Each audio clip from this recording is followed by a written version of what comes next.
Guys, कैसे हो आप? आपका स्वागत है मेरे चैनल स्टडी बाय सीमा में। तो आपने बच्चों त्रिभुज का क्षेत्रफल है काफी किया होगा, बच्चों को आता होगा कि त्रिभुज का क्षेत्रफल अपनी कैसे ज्ञात करते हैं।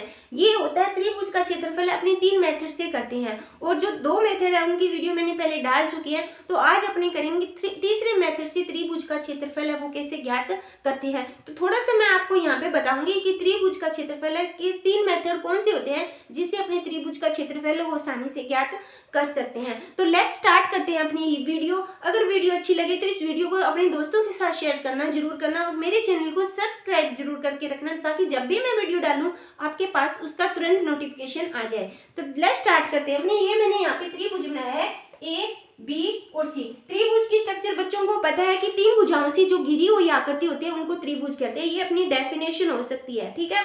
अब त्रिभुज की भी बात करें तो त्रिभुज कितने प्रकार के हो सकते हैं। समकोण त्रिभुज हो सकता है, समबाहु त्रिभुज हो सकता है, समद्विबाहु होता है, और एक विषमबाहु त्रिभुज हो सकता है, ठीक है। इसका मतलब क्या होता है, तीनों जो जितने भी मैंने त्रिभुज बताए उनकी अलग अलग डेफिनेशन होती है और उनके अलग अलग फॉर्मूले होते हैं त्रिभुज ज्ञात करने के, क्षेत्रफल ज्ञात करने के। अब यहाँ पे मैंने ना तो ये मैंने सिंपल त्रिभुज बनाया है। अब मैंने यहाँ पे नहीं बताया कि ये समकोण है, समद्विबाहु है, समबाहु है या विषमबाहु है, ठीक है। अब देखो, अगर मैंने इसकी भुजाएं मान ली, ये मान लो अपनी 6 सेंटीमीटर है, ये अपनी कितनी है 8 सेंटीमीटर है, और ये अपनी कितनी है 10 सेंटीमीटर का एक अपने ने जो जिनकी तीनों भुजाएं अलग अलग है। अगर मैं बात करूं ये समकोण त्रिभुज नहीं है।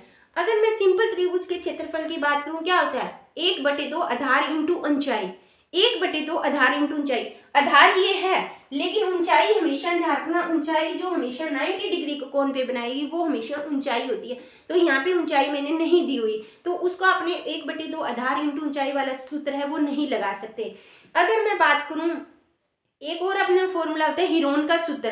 हीरोन के सूत्र में जब तीनों भुजाएं दी होती है तो उससे अपने त्रिभुज का क्षेत्रफल लगा सकते हैं। जो चीज अपने यहाँ पे बढ़ेंगे कि हीरोन के सूत्र से अपने त्रिभुज का क्षेत्रफल है वो कैसे ज्ञात कर सकते हैं। जो तीसरा मेथड आता है कि जब भी अपने को एक त्रिभुज के निर्देशांक, तीनों भुजाओं के जब निर्देशांक दिए होते हैं तो अपने त्रिभुज का क्षेत्रफल है वो कैसे ज्ञात कर सकते हैं, उसकी वीडियो मैंने अलग से डाली हुई है। और वैसे अगर मैं बात करूं क्लास 10th की तो वहां पे आपकी एक स्पेशल प्रश्नावली भी दी हुई है निर्देशांक ज्यामिति। तो वहां पे आपको जब निर्देशांक दिए होते हैं तो त्रिभुज का अपने क्षेत्रफल है कैसे ज्ञात करते हैं वो वहां पे आपको अच्छी तरह एक्सप्लेन किया हुआ है, और मैंने अपनी वीडियो में भी वहां पे आपको करवाया हुआ है कि जब निर्देशांक दिए होते हैं तो त्रिभुज का क्षेत्रफल है कैसे ज्ञात कर सकते हैं।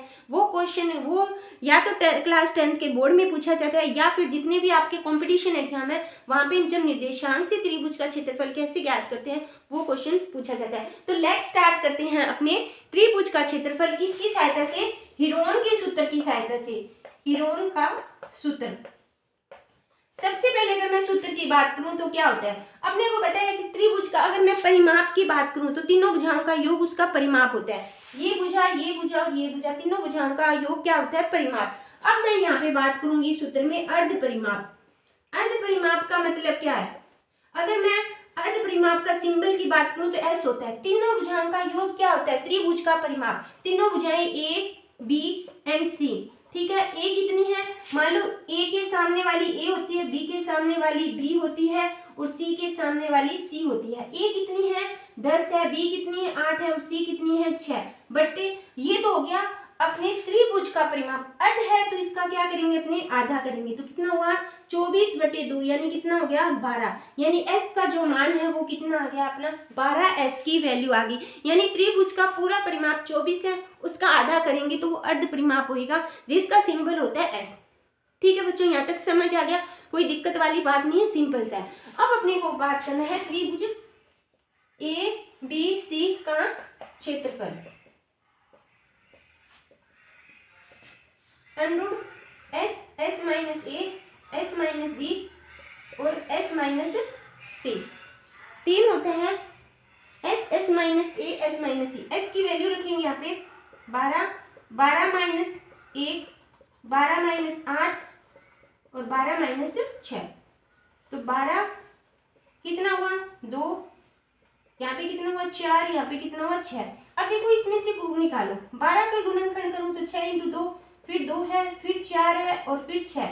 6 का 6 से बाहर आ गया, 6 आ गया, 4 2 का और 4 का 2, तो 12 दूने 24। तो इसका मतलब त्रिभुज का जो परिमाप क्षेत्रफल है वो कितना आ गया, 24 आ गया। मतलब अपने को ये जो दोनों फॉर्मूले जब तक याद नहीं होंगे, जब तक अपने हीरोन के सूत्र की सहायता से त्रिभुज का क्षेत्रफल है वो ज्ञात नहीं कर सकते। तो आई होप आपको वीडियो अच्छी लगेगी। वीडियो अच्छी लगी तो लाइक करना, मेरे चैनल को सब्सक्राइब करना। थैंक यू बच्चों।